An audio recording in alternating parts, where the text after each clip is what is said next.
Selamat sore Bapak-Bapak, Ibu-Ibu sekalian yang terkasih di dalam Tuhan Yesus. Kita berjumpa kembali di persekutuan Usia Indah Tongsin pada sore hari ini.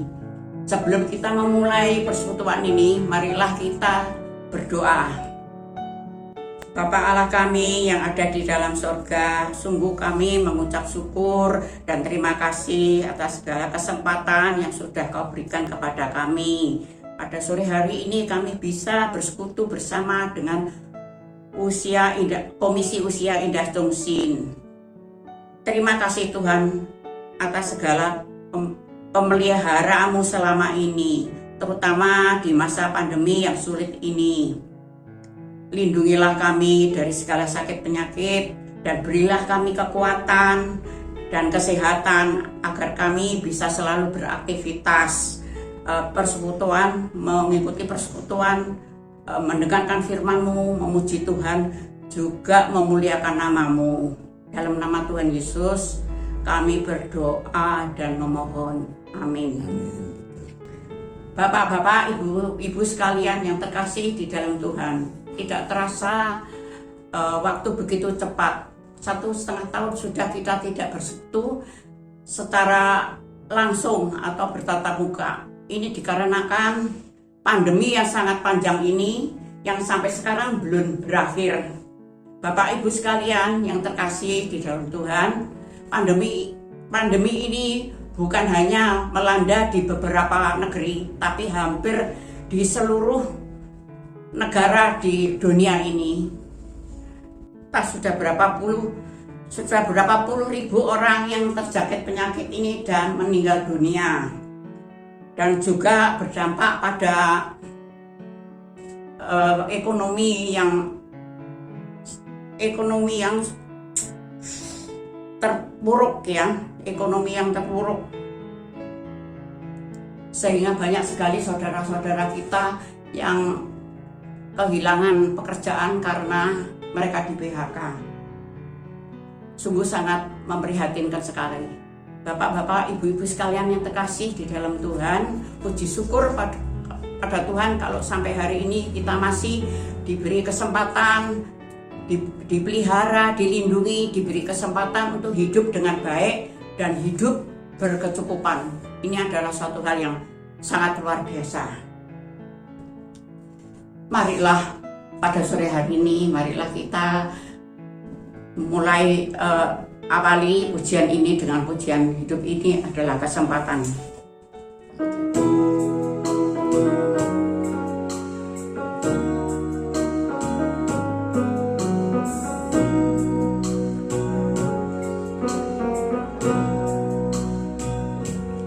Hidup ini adalah kesempatan. Hidup ini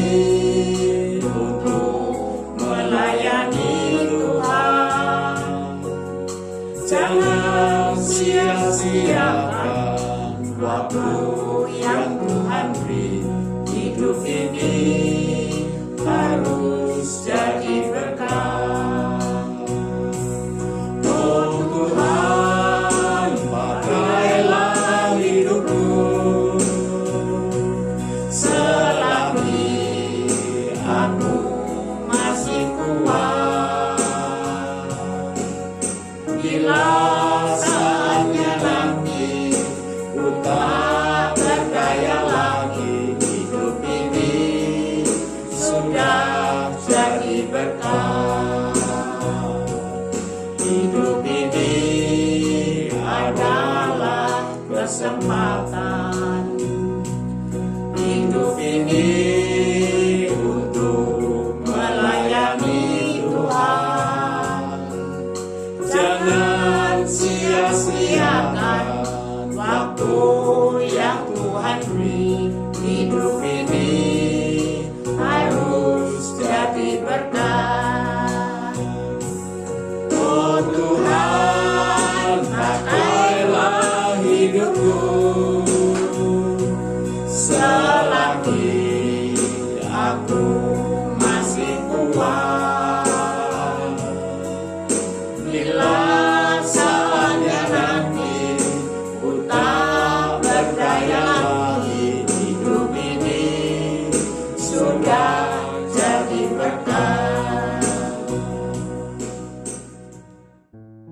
Bapak Ibu sekalian, sejak masa pandemi ini kegiatan kita secara umum atau di gereja sangatlah terbatas, terutama sekali bagi kaum lansia yang mereka hanya bisa di rumah saja, yang biasanya mereka ke gereja tiap minggu beribadah bersama dengan keluarga, sekarang tidak lagi. Begitu juga dengan pelayanan persekutuan doa, pembesukan sudah ditiadakan, sudah tidak ada lagi. Mungkin ini mereka merasakan sangat jenuh ya, kesepian hanya di rumah saja, dan mereka tidak tahu apa yang harus dilakukan. Pemikiran mereka hanya satu, yaitu mereka selama pandemi ini masih berlangsung, mereka tetap tidak bisa berbuat apa-apa. Bapak, Ibu sekalian yang terkasih di dalam Tuhan, pelayanan masih bisa dilakukan meskipun di mana saja, juga di rumah. Misalnya kita bisa membaca Alkitab setiap hari, kita juga bisa berdoa, memuji Tuhan, kita juga berdoa, bersekutu secara pribadi dengan Tuhan, kita juga bisa mendoakan orang lain, dan kita juga bisa memuji Tuhan. Yang terpenting Bapak Ibu sekalian, tiap minggu kita tetap mengikuti ibadah di gereja meskipun secara online, ya, agar iman kita kuat dan kita disegarkan kembali. Amin. Bapak-bapak, ibu-ibu sekalian yang terkasih di dalam Tuhan, bentar lagi kita akan menerima berkat Tuhan yang akan disampaikan oleh hambanya Penginjil Yudi Yonatan. Sebelum ini marilah kita memuji kembali dengan pujian melayani lebih sungguh.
Bapak Ibu yang dikasihi oleh Tuhan, sebelum kita merenungkan firman Tuhan, mari kita bersatu di dalam doa. Bapa Sorgawi, pada saat ini kami bersyukur kepada Engkau yang kembali memberikan kami kesempatan untuk kami boleh datang kepada Tuhan, beribadah di hadapan Tuhan, meskipun dengan YouTube. Namun kami bersyukur masih ada kesempatan Tuhan berikan bagi setiap kami. Bahkan saat ini Tuhan, kami akan merenungkan firman-Mu. Kami mau siapkan hati kami, pikiran kami, kiranya Allah Roh Kudus menuntun setiap kami, baik hamba-Mu yang menyampaikan, maupun juga jemaat sekalian yang mendengarkan. Kiranya kami boleh dimengertikan akan kebenaran firman Tuhan, bahkan hati kami, hidup kami boleh diubahkan oleh kebenaran firman-Mu. Di dalam nama Tuhan kami, Yesus Kristus, kami sudah berdoa. Amin. Shalom Bapak Ibu sekalian Komisi Usia Indah Chongsin. Salam sejahtera dalam kasih Kristus bagi kita semuanya. Saya sangat berharap dimanapun Bapak Ibu Saudara berada, semuanya dalam kondisi yang baik ya. Nah, khususnya dalam hal kesehatan. Kita masih dalam suasana pandemi COVID-19, maka kita harus tetap menjaga protokol kesehatan. Ya, sekarang ada 5M, bahkan ada 6M begitu ya. Kita harus memakai masker dengan benar, khususnya pada waktu keluar dan bertemu dengan orang.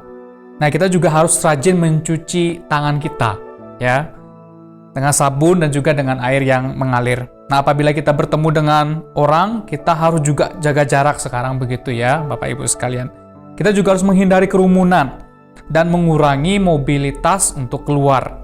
Nah, jika ada kepentingan yang mendesak sekali begitu baru kita keluar begitu ya. Atau kalau Bapak Ibu sekalian ya bisa mintakan siapa mungkin cucunya yang sudah remaja atau pemuda untuk keluar begitu ya. Jangan Bapak Ibu sekalian ya. Lebih baik kita tinggal di rumah begitu.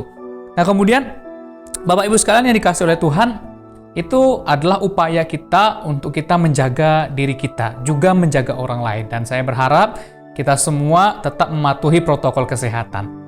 Nah, Bapak Ibu yang dikasih oleh Tuhan, saya cukup yakin bahwa sebagian besar dari kita itu sudah pernah mendengar kata Injil. Ya, kata Injil. Kita pernah mendengar Injil, mungkin dari khotbah-khotbah juga dan bacaan rohani dan lain sebagainya. Nah, hari ini saya rindu mengajak Bapak Ibu sekalian untuk kita kembali memahami lebih dalam tentang Injil. Nah, seberapa penting Injil itu bagi iman kekristenan kita. Dan bagaimana Injil itu seharusnya mengubah hidup kita. Kita mulai dari pengertian Injil. Nah, seperti saya katakan di awal Bapak Ibu sekalian, pasti kita sudah pernah mendengar kata Injil, ya. Mungkin kita juga masih ingat bahwa kita diminta oleh Tuhan Yesus sendiri untuk memberitakan Injil kepada orang lain. Mungkin keluarga kita mulai dari keluarga kita yang belum percaya, mungkin anak kita sendiri yang belum percaya, atau kerabat atau sahabat yang mereka belum pernah mendengar berita Injil. Namun sebelum semuanya itu Bapak Ibu sekalian, apakah kita tahu apa itu Injil? Nah, Bapak Ibu sekalian, untuk memahami dengan benar apa itu Injil, mari kita membuka Alkitab kita di dalam kitab Roma pasal yang pertama ayat 16 sampai dengan ayat yang ke-17.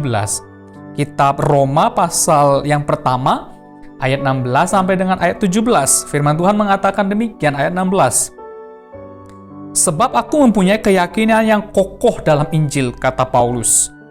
Karena Injil adalah kekuatan Allah yang menyelamatkan setiap orang yang percaya.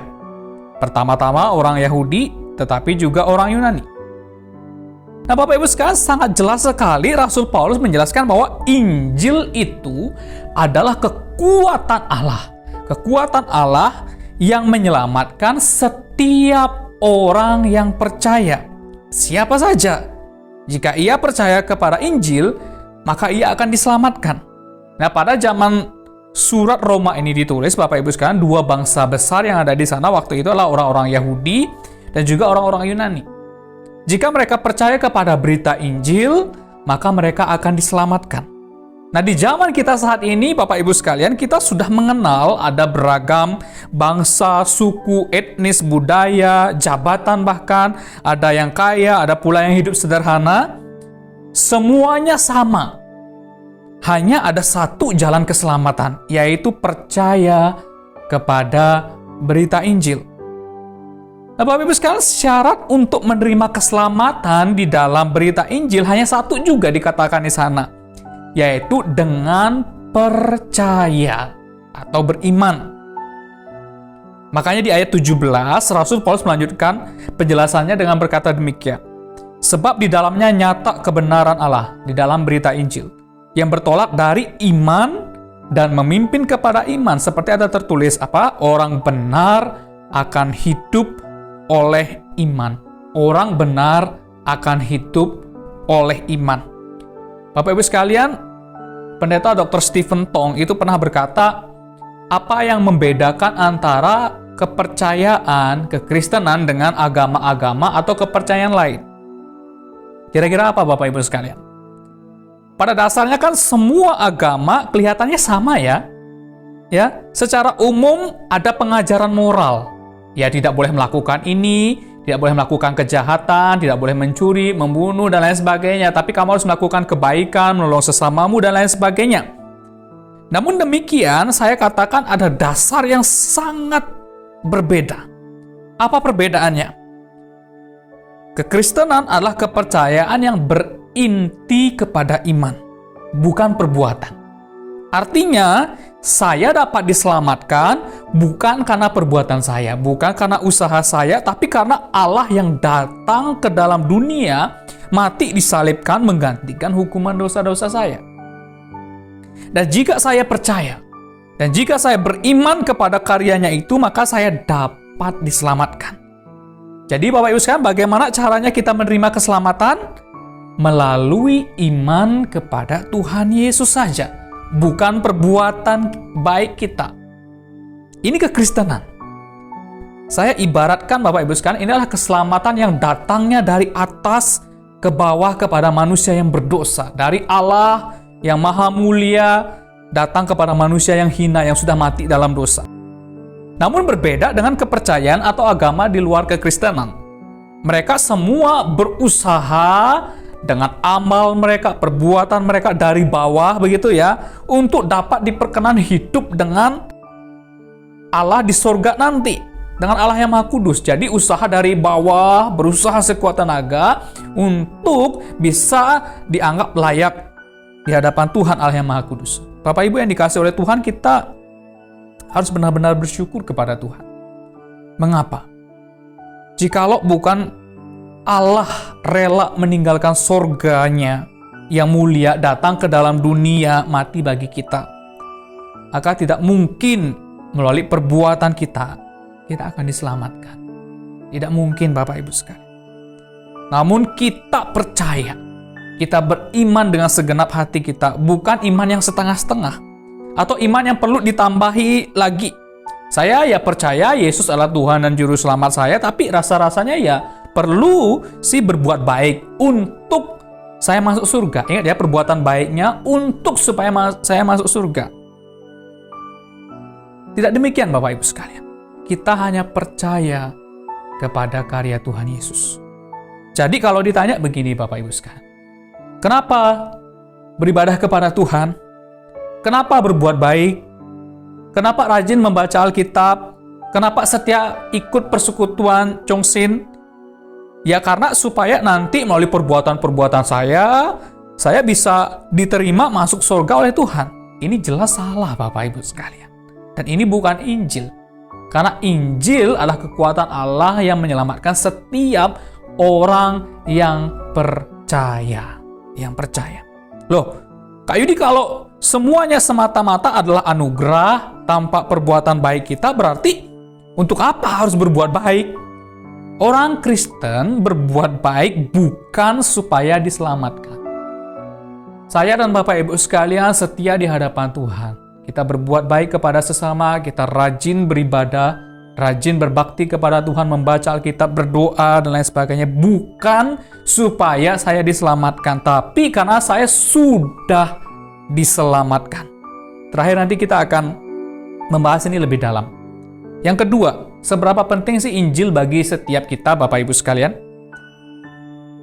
Jawabannya adalah sangat penting.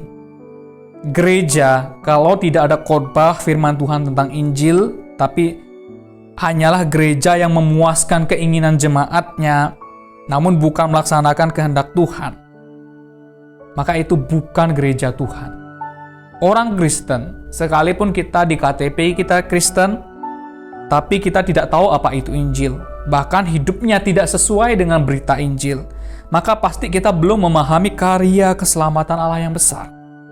Kalau kita tidak mengerti Injil dengan baik, bahkan kita tidak berubah di dalamnya, maka sulit bagi kita untuk bersaksi bagi orang lain di luar sana. Injil itu Bapak Ibu sekalian sangat penting. Kita ini adalah orang-orang berdosa. Status saya dan Bapak Ibu sekalian itu sejak dalam kandungan kata pemazmur adalah orang berdosa. Kita mewarisi dampak dosa dari Adam dan Hawa. Dan perbuatan kita menunjukkan natur kita sebagai orang berdosa.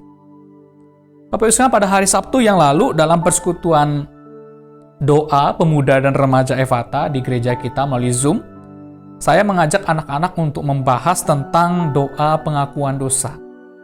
Saya pikir ini penting untuk kita bahas karena bagian ini tentunya tidak asing dalam ibadah kita, dalam persekutuan kita, bahkan mungkin dalam doa-doa pribadi kita.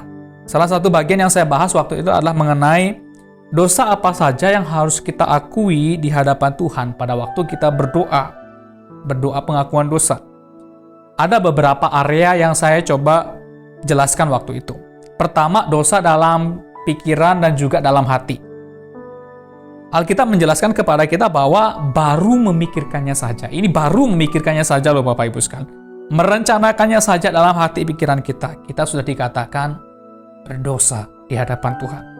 Kemudian kita juga berdosa seringkali dengan perkataan. Ya, perkataan dengan lidah kita. Kita mungkin ke gereja atau persekutuan memuji Tuhan, tapi di rumah ketika kita bertengkar dengan suami istri kita, apa yang kita ucapkan? Kata-kata yang menyakitkan dan kata-kata yang tidak memberkati. Kemudian, Bapak Ibu sekalian, kita juga seringkali berdosa dalam perbuatan tindakan nyata kita. Namun demikian Bapak Ibu sekalian, apakah sampai di sana saja? Ternyata tidak Bapak Ibu sekalian. Firman Tuhan dalam Yakobus 4 ayat 16 itu mengatakan bahwa kita sudah tahu bagaimana harus berbuat baik. Tapi kita sengaja tidak melakukannya. Maka kita berdosa juga. Ada dosa yang mungkin kita pikir kita tidak melakukannya, toh saya tidak merugikan orang lain, kita hanya berdiam diri saja, pasif, tidak melakukan apa-apa, tapi kita tahu bahwa kita harus melakukan perbuatan baik. Ternyata itu juga dosa di hadapan Tuhan. Bapak Ibu yang dikasihi oleh Tuhan, benarlah kata firman Tuhan bahwa kita ini adalah orang berdosa yang pikiran, hatinya, perkataan kita, perbuatan kita itu sudah dicemari oleh dosa. Dan firman Tuhan dalam Roma 6 ayat 23 mengatakan, sebab upah dosa ialah maut. Jikalau tidak ada juru selamat yang menyelamatkan kita, maka sudah dipastikan saya dan Bapak Ibu sekalian akan binasa kekal selama-lamanya, terpisah dengan Allah di neraka. Kita hidup di dunia ini hanya sementara, betul Bapak Ibu sekalian. Secara usia mungkin kita bisa mencapai 70 tahun, 80 tahun, 100 tahun atau lebih atau kurang. Setelah itu kita akan diperhadapkan dengan kekekalan. Dan sudah sangat jelas bahwa manusia yang telah berbuat dosa dan telah kehilangan kemuliaan Allah, upahnya adalah maut, kebinasaan yang kekal. Bayangkan Bapak Ibu sekalian, meskipun kita menikmati semua harta kekayaan di dunia selama kita hidup, kita menikmati semua kesenangan di dunia ini selama kita hidup, kita bisa pergi ke sana, ke situ, dan lain sebagainya, kemana saja, kita bisa makan makanan yang enak di restoran yang terkenal dan mahal harganya, kita bertemu, bahkan kita bangga karena kita punya koneksi dengan orang-orang terkenal, orang-orang yang penting. Sepanjang hidup kita dikagumi banyak orang, namun tanpa juru selamat, tetap kita akan berakhir dengan kebinasaan yang kekal. Ini kekal Bapak Ibu sekalian. Bukan 70 tahun, bukan 100 tahun, bukan 1000 tahun, tapi selama-lamanya. Ini sangat celaka sekali Bapak Ibu sekalian, jikalau tidak ada juru selamat yang mampu menyelamatkan hidup kita dengan sempurna. Namun sekali lagi kita harus bersyukur kepada Tuhan. Sebab dalam Roma pasal 6 ayat 23 itu tidak hanya dikatakan sebab upah dosa ialah maut. Di sana tidak titik Bapak Ibu sekalian, tidak berhenti sampai di sana, tapi ada koma di sana, tetapi kasih karunia ialah hidup yang kekal di dalam Kristus Yesus. Inilah mengapa Bapak Ibu sekalian, Injil itu begitu penting bagi kita manusia yang berdosa. Inilah isi berita Injil bahwa Allah yang Maha Mulia itu telah mengutus Yesus Kristus menjadi Tuhan dan Juru Selamat yang menyelamatkan setiap orang yang percaya kepadanya. Amin. Bapak Ibu sekalian, perlu kita ketahui juga bahwa Injil, berita keselamatan, ini adalah berita yang pasti. Ketika kita percaya kepada Tuhan Yesus, kita tidak perlu lagi bingung akan kemana setelah mengakhiri hidup di dunia ini. Ya, Tuhan Yesus sendiri sudah berjanji bahwa di mana Ia berada saat ini, Tuhan berada di sorga saat ini, kita pun nanti juga akan bersama-sama dengan Dia. Kemudian Tuhan Yesus juga berkata, "Domba-dombaku mendengarkan suaraku, dan aku mengenal mereka. Dan mereka mengikut aku, dan aku memberikan hidup yang kekal kepada mereka." Dan apa? Dan mereka pasti tidak akan binasa sampai selama-lamanya. Dan seorang pun tidak akan merebut mereka dari tanganku. Bapakku yang memberikan mereka kepadaku lebih besar daripada siapapun. Dan seorang pun tidak dapat merebut mereka dari tangan Bapa. Kita yang percaya kepadanya tidak akan dihukum binasa. Amin. Sebab Kristus sudah mati menggantikan hukuman dosa kita. Kita yang percaya kepadanya akan diselamatkan karena iman kepada Tuhan Yesus yang kita percaya sebagai Tuhan dan Juru Selamat kita. Saya akan ilustrasikan seperti ini Bapak Ibu sekalian. Saya dan Bapak Ibu sekalian adalah orang yang berdosa. Ketika kita diperhadapkan di depan tahta pengadilan Allah, semua kehidupan kita akan terbuka di hadapan Allah yang adil dan maha tahu. Kemudian Allah bertanya kepada kita, "Mengapa aku harus mengizinkan kamu yang berdosa ini untuk hidup selama-lamanya dengan aku dalam sukacita yang abadi?" Apa jawaban kita Bapak Ibu sekalian? Apakah kita akan katakan kepada Tuhan, "Tuhan, saya sudah banyak berbuat baik, saya rajin ibadah, saya rajin berbagi dengan orang miskin, saya berbuat ini dan itu, pokoknya yang baik Tuhan. Saya layak loh hidup dengan Tuhan." Apakah kita berani berkata demikian Bapak Ibu sekalian? Saya pikir tidak. Kita tidak bisa membohongi hati nurani kita. Bahwa perbuatan kita, hati kita, perkataan kita memang telah dicemari oleh dosa. Bahkan bisa-bisa kita menyuap Tuhan dengan motivasi perbuatan kita seperti itu. Padahal Tuhan tahu siapa kita. Bapak Ibu sekalian, kita harus menjawab Tuhan. Jika kita sadar akan diri kita, maka saya yakin kita semua akan berkata, "Tuhan, saya tidak layak. Saya tidak layak Tuhan." Bapak Ibu sekalian, di tengah-tengah keputusasaan kita melihat di samping kita ada Tuhan Yesus. Dan Ia berkata kepada Bapa, "Aku sudah mati untuk dia. Aku mengasihi dia. Semua hukuman dosa dan pelanggarannya sudah aku tanggung di atas kayu salib. Aku sudah menebus dia." Wow Bapak Ibu sekalian. Inilah gambaran kasih Tuhan Yesus yang sangat besar bagi kita. Inilah berita Injil dan betapa pentingnya dan sangat berharganya Injil bagi kita.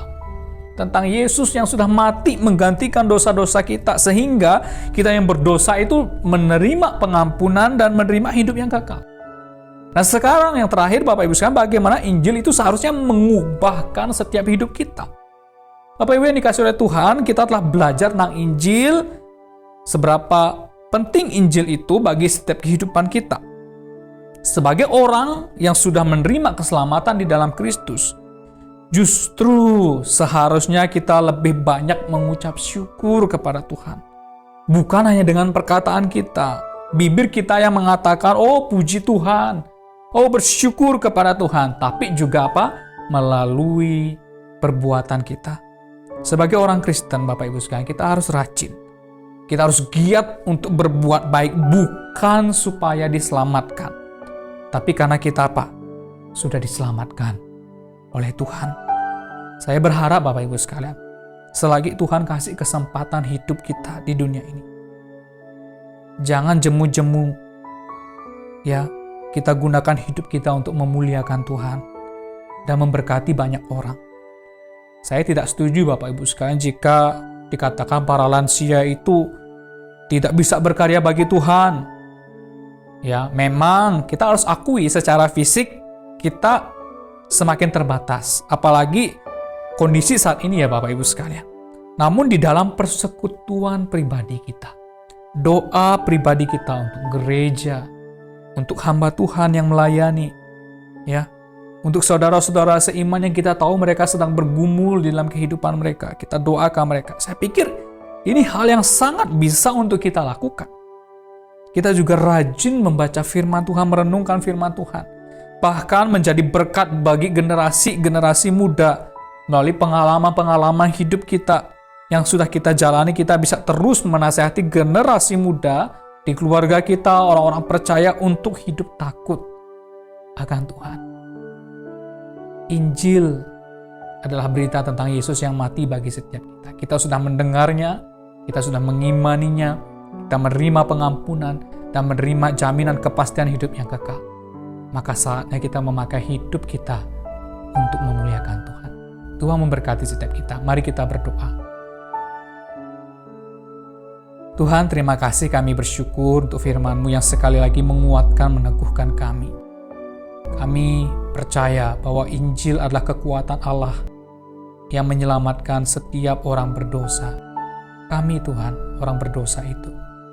Dan kami bersyukur ketika kami percaya kepada Tuhan, maka jaminan pengampunan dosa, keselamatan hidup yang kekal sudah Tuhan curahkan bagi setiap kami. Karena Injil adalah tentang Yesus Kristus yang rela menjadi manusia sama seperti kami, menderita sengsara. Engkau rela naik ke atas kayu salib menggantikan hukuman kami ya Tuhan. Namun pada hari yang ketiga Engkau bangkit dari antara orang mati. Engkau naik ke surga dan suatu saat nanti Engkau akan kembali ke dalam dunia ini ya Tuhan untuk menyatakan segala kemuliaan-Mu. Engkau akan memberikan upah yang layak bagi setiap kami. Bahkan Engkau akan memberikan tubuh yang baru, tubuh kemuliaan. Engkau memberikan hidup yang kekal bagi setiap kami. Oh Tuhan, sungguh kami bersyukur. Kami tidak layak menerima semuanya itu, namun Kristus sudah mati bagi setiap kami, melayakkan kami. Tuhan, saat ini dalam sisa hidup kami Tuhan yang sementara ini, pakai kami Tuhan. Meskipun secara usia fisik kami mungkin semakin terbatas, namun biarlah iman tubuh daripada rohaniah kami ya Tuhan semakin diperbaharui di dalam Tuhan. Pakai hidup kami ya Tuhan. Ini setiap kami, pakai seluruh kehidupan kami menjadi berkat bagi banyak orang dan memuliakan Tuhan. Di dalam nama Tuhan kami, Yesus Kristus kami berdoa. Amin. Amin. Tuhan memberkati setiap kita. Terima kasih firman yang sudah dibawakan oleh Pak Yudi pada sore hari ini. Kiranya firman ini bisa menjadi berkat bagi kita semua. Pengumuman, ya. Ini ada satu pengumuman ya. Bagi bapak-bapak, ibu-ibu sekalian yang rindu memberikan persembahan, kita bisa memasukkan uang ke dalam amplop dan ditulis untuk usia indah. Dan dimasukkan ke kotak di belakang ruangan gereja. Hanya tiap minggu jam 10 sampai jam 12 siang. Ya, gitu. Persekutuan selesai, kita sampai berjumpa kembali di bulan depan. Dan sore hari ini kita akan menerima doa berkat yang akan disampaikan Pendeta Daniel Sutresno. Bapak Ibu yang dikasihi Tuhan, untuk Komisi Usia Indah Kimsin, marilah kita tetap menjaga kesehatan kita, menjaga protokol dengan baik karena pandemi ini belum selesai. Ini marilah kita arahkan hati kita masing-masing kepada Tuhan untuk menerima berkat-Nya. Kiranya Tuhan memberkati engkau dan melindungi engkau. Tuhan menyinari engkau dengan wajah-Nya dan memberi engkau kasih karunia. Tuhan menghadapkan wajah-Nya kepadamu dan memberi engkau damai sejahtera mulai hari ini bahkan sampai selama-lamanya. Amin.